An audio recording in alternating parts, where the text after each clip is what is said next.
What is up, Insaners, and welcome to another video of the Fantasy Premier League 2021-22 season. Today we'll be talking about some of the pressing issues for Game Week 5.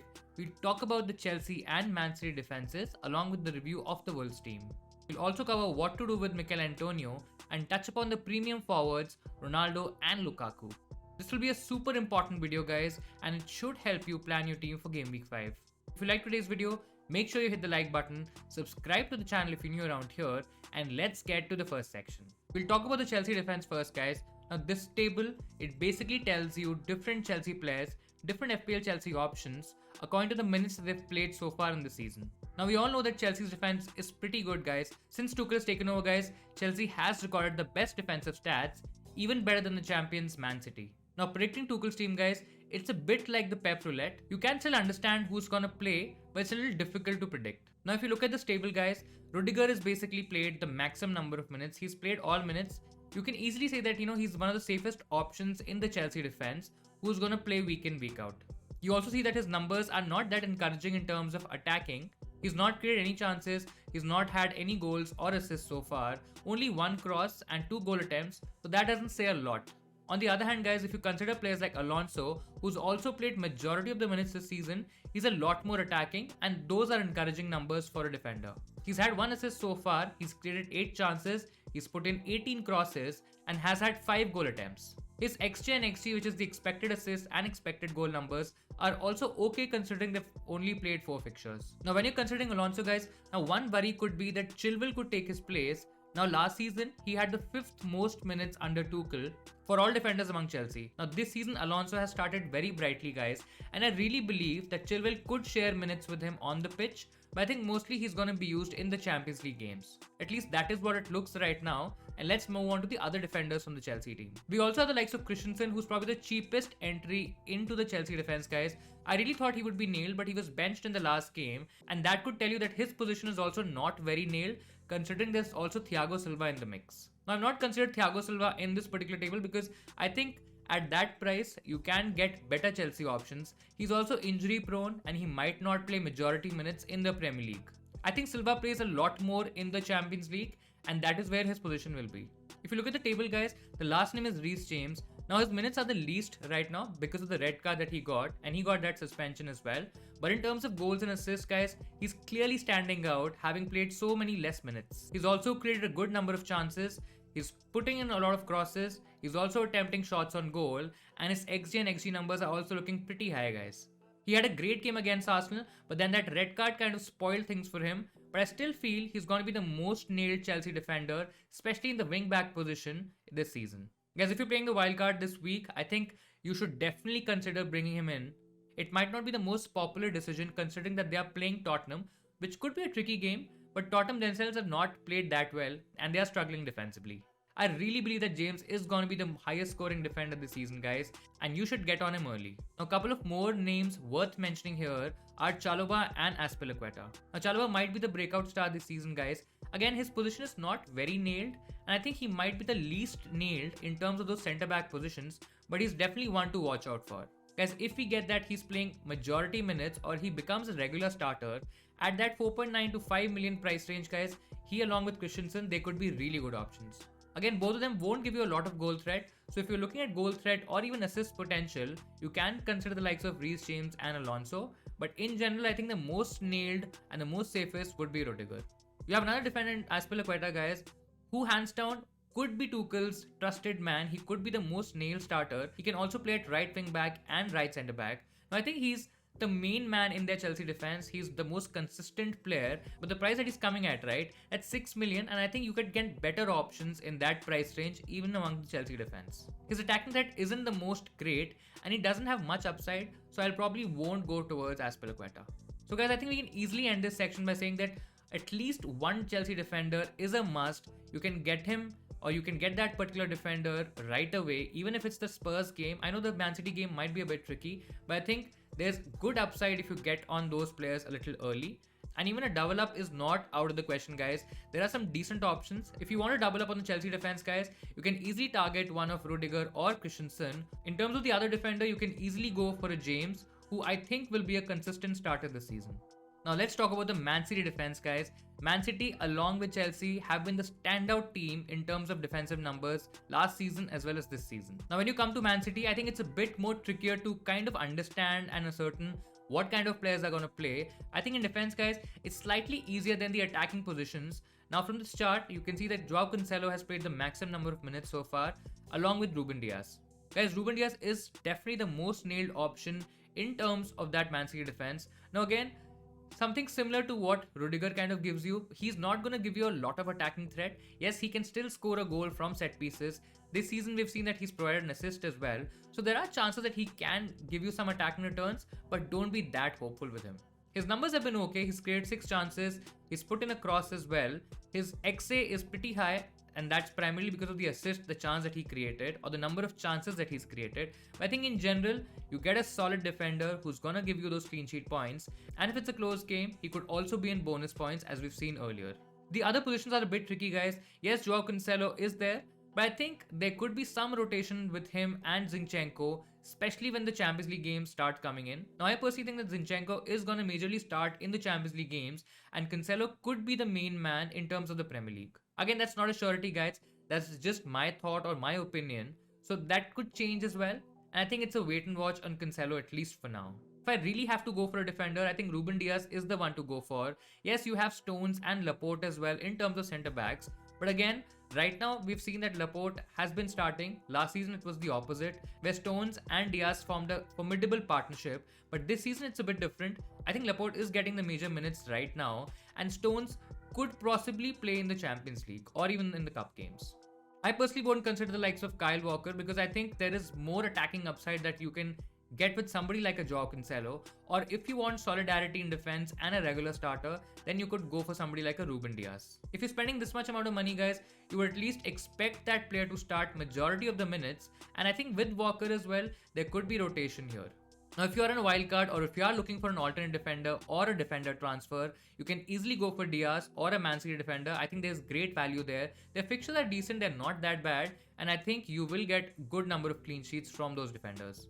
For wildcard users, if you are using your wildcard this particular week, I think a Man City defender is also a great option along with a Chelsea defender and maybe even Trent. Now, with the Chelsea and the Man City defense done, guys, let's look at Wolves and see if they're worth investing in. Now, the first option is Jose Sa, who's a 5 million keeper in the game. I think the fixtures are great for Wolves. There's good clean sheet potential. I would say that they have been a bit unlucky so far.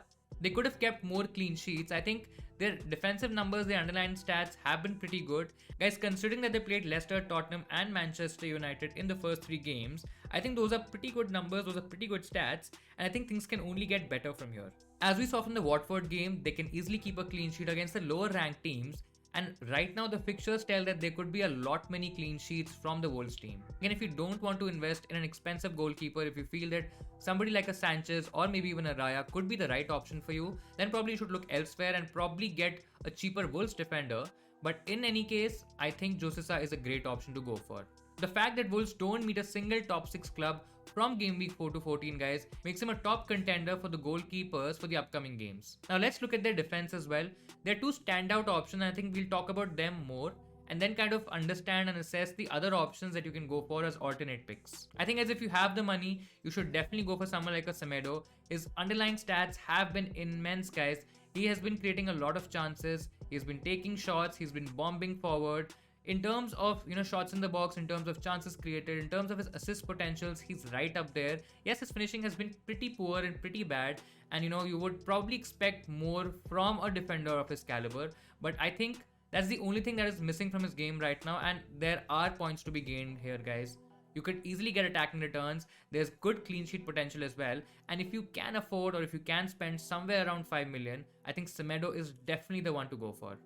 The other option is Marcel, guys, who had a major haul last week. Now, if you don't have money, if you are very tight in terms of budget, if you're trying to accommodate the likes of Romelu Lukaku and Ronaldo, I think there could be another cheap, great differential option right now in the form of Marcel. There are some concerns in the community regarding his number of minutes, regarding what kind of starts he can get, considering that 8 Nouri is a great replacement. He's also 32, so Marcel is 32, he's old, he's also injury prone, and there are chances that he might not start every game. Now, of course, when you are looking for a defender for your team who's going to play majority of the games in the coming weeks, you at least expect them to start every game. So Marcel is definitely the more riskier pick among him and Semedo, but right now I can say that he has major upside, guys. Yes, it's a risk, but I think it's a risk worth taking. There could be a chance, there could be a game where he's benched, so you'll have to take that up. But in any case, I think he's a great option to go for. If you're okay taking a bit of a risk, I think Marcel is the one to go for. If you want a safer pick and if you have the budget, if you can spend that much extra money, I think Semedo should be the one to go for.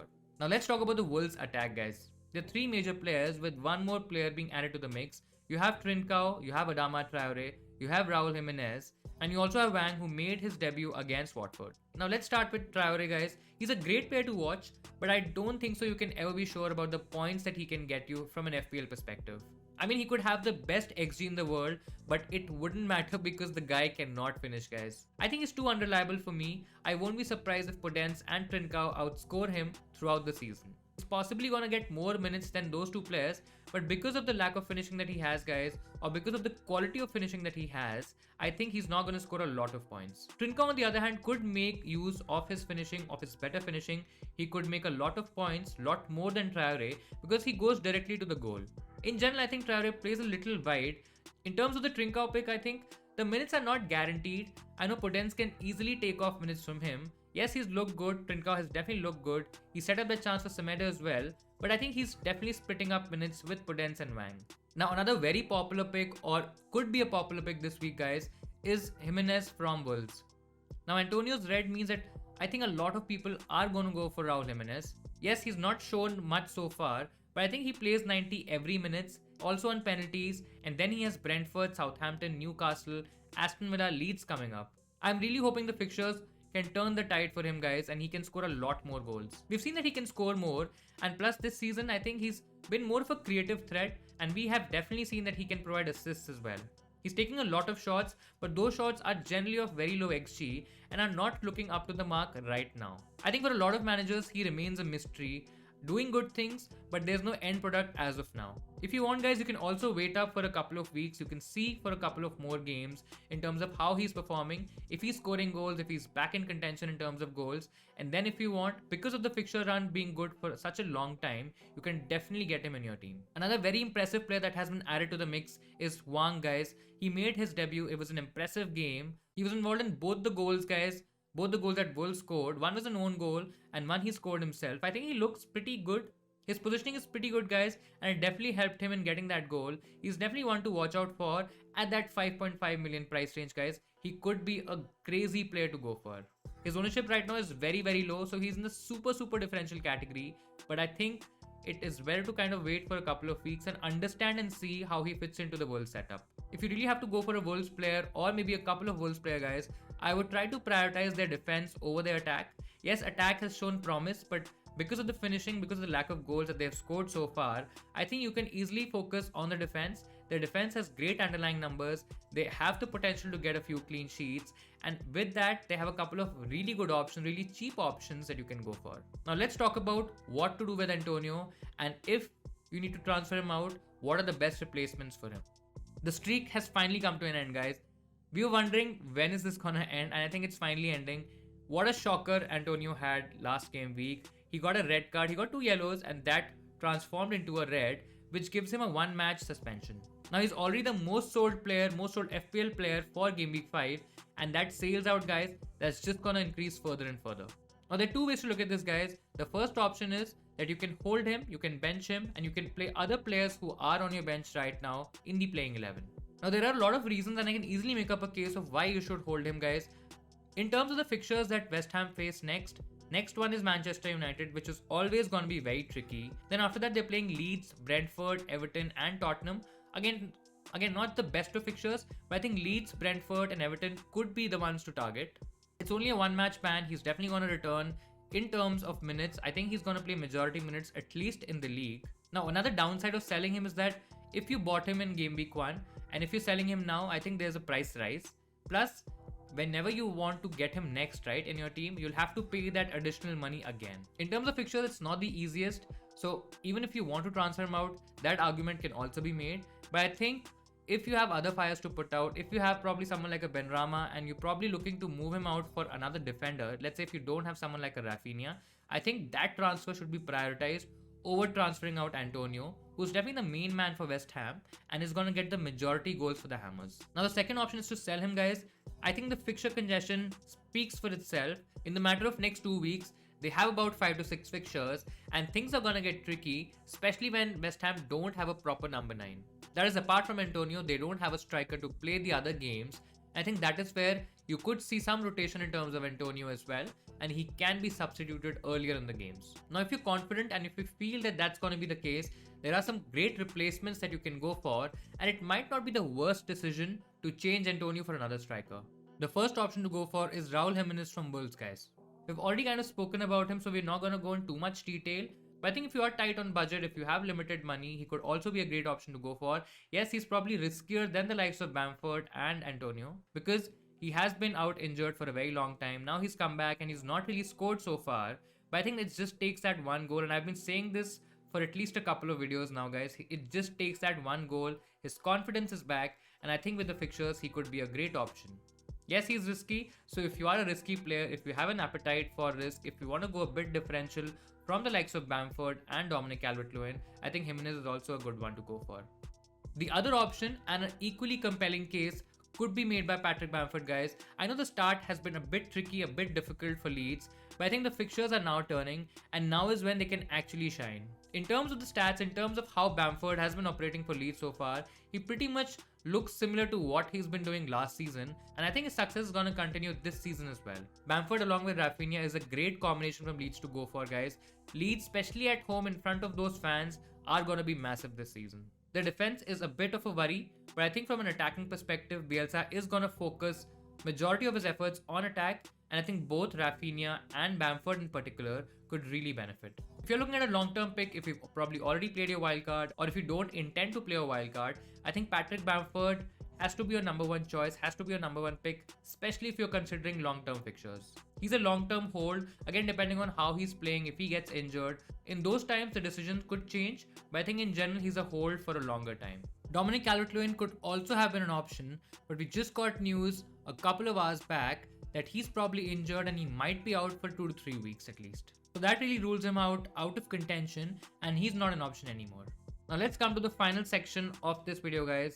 It's Ronaldo versus Lukaku. We'll be talking about both premiums. We'll also discuss whether both of them are necessary or we should just have one in our team at the moment. I think one thing is for sure, you have to have at least one of these players in your team, guys. Otherwise, you're gonna be really bad at FPL this season. We've already seen what they can do with their new teams, with their new clubs. They've hit the ground running. They've already scored 2 to 3 goals in the couple of matches they've played. And Ronaldo playing just one game has scored 2 goals already. In terms of goal attempts, in terms of shots in the box, in terms of their expected goal involvements, I think both are right up there. Of course, Lukaku has better statistics because he's played more games. But I think Ronaldo will definitely get there, and he probably might have better stats than the likes of Lukaku. What I saw from Ronaldo, I think he took a lot of shots from good positions, and I think he could be a great player for Man United. Yes, Newcastle made a couple of defensive mistakes and a couple of defensive errors that really helped Ronaldo in scoring, but I think those are still tough chances to finish, and with his finishing, with the quality of his finishing, guys, I think he can score a lot more goals than the likes of Cavani, Greenwood, or even Martial. Overall, I feel he linked up pretty well, and he made really smart runs in behind the defenders in a typical Ronaldo fashion. The next 3 fixtures are West Ham, Aston Villa and Everton. I think they're good fixtures from an attacking perspective, and if you really don't have Ronaldo right now, I think he has to be your number one priority. Yes, he's pricier than Romelu Lukaku, but guys, I think he's well worth that additional money. Now you can also make a case for Romelu Lukaku considering how well he's played so far, guys. He's a bit different from what Ronaldo offers. Of course, Ronaldo offers a lot more goal threat, he takes a lot more shots, he's in and around the box a lot more than the likes of Lukaku. I think Lukaku is probably a more complete player in terms of getting more people involved, getting more players involved in the overall play. Yes, his creator numbers are going to be very high because of that. He could be well among the assists as well, he can score goals as well, he can take shots. So I think from an overall perspective, Lukaku definitely looks like a more complete player, can give you more avenues to points. Just not goals, he can also give you assists, and that probably might also help you in getting more bonus points. The thing is that Ronaldo has a couple of really good fixtures. Now Lukaku has Tottenham, which again might not be a threat in terms of how people are perceiving Tottenham to be. I think Tottenham look pretty weak and they've been lucky to get those clean sheets. I definitely feel that they will concede against Chelsea. The other game is Man City, guys, and that might be a tricky one. So if you feel that Ronaldo has a better shot, has a better chance of scoring, I think you can easily get at least Ronaldo in your team and probably downgrade to Romelu Lukaku in game week 7 when the fixture run for Chelsea really becomes well. I've seen a lot of teams with both Lukaku and Ronaldo as well. Guys, I think that might not be the ideal strategy and tell you why. In general, you try making a draft with Ronaldo and Lukaku. Just try it with your transfers again. Don't make those transfers. Just try it when you're tinkering with your team. When you have Lukaku and Ronaldo up top, you'll definitely have to go for a cheaper striker. Otherwise, there's too much value invested in your attack. The third striker has to be cheap. Now, apart from that, I think you can easily have Salah as well. But then with Salah, the overall balance of the midfield kind of shifts away. You'll have to have at least 3 if not 4 picks which are around the 5.56 million price range, guys, even lesser if you're trying to fit in the budget. You also might have to downgrade Trent to a cheaper defender, which I think might not be worth it. Overall, there's no problem of having Lukaku and Ronaldo in the same team, but I just feel the overall balance of the team takes a hit, and I think that might not be worth the upgrade. Yes, we have a lot of doubt in terms of what cheaper midfielders to go for. Not every midfielder that we kind of go for would give you points week in, week out, but I think there's still a lot of decent options to go for in terms of midfield, and you can even have Trent, who has been phenomenal this season, guys. I don't think so you should have a team without Trent. I really think that he's an essential defender right now. Yes, he's premium, so he can give you a lot of attacking avenues or different avenues to invest your money, but I think he's well worth that additional price. So overall, I feel 2 premiums is probably still the right strategy to go for. Have one of Bruno or Ronaldo, guys, and if you're going the other way, then you can have the likes of Salah and Lukaku as your 2 premiums. You can easily chop and change, guys. I think that's going to be the optimal strategy, where you kind of understand which premiums have better fixtures, which premiums have home fixtures, so that you can captain them as well and then kind of choose accordingly. Literally, I've seen so many drafts relying on players like Gallagher and Dennis, who have done okay so far, but I really don't think so they're going to outscore the likes of Salah, outscore probably even the likes of Greenwood for that matter. So having both could give you points in the short term, but I think the overall balance will take a hit. So 2 is the right strategy. Have 2 premiums and at least have one of Romelu Lukaku or Ronaldo in your team, but probably not both right now. So that'll be all from my side, guys. I hope I was able to give you some clarity in terms of the most pressing topics for Game Week 5. Do smash that like button if you enjoyed the video today. Don't forget to subscribe to the channel as well, guys, if you're new around here. We'll be back in a couple of days with our team selection and captain picks for Game Week 5, so do watch out for that. Till then, keep tinkering with your teams, and I'll see you in Saners next time.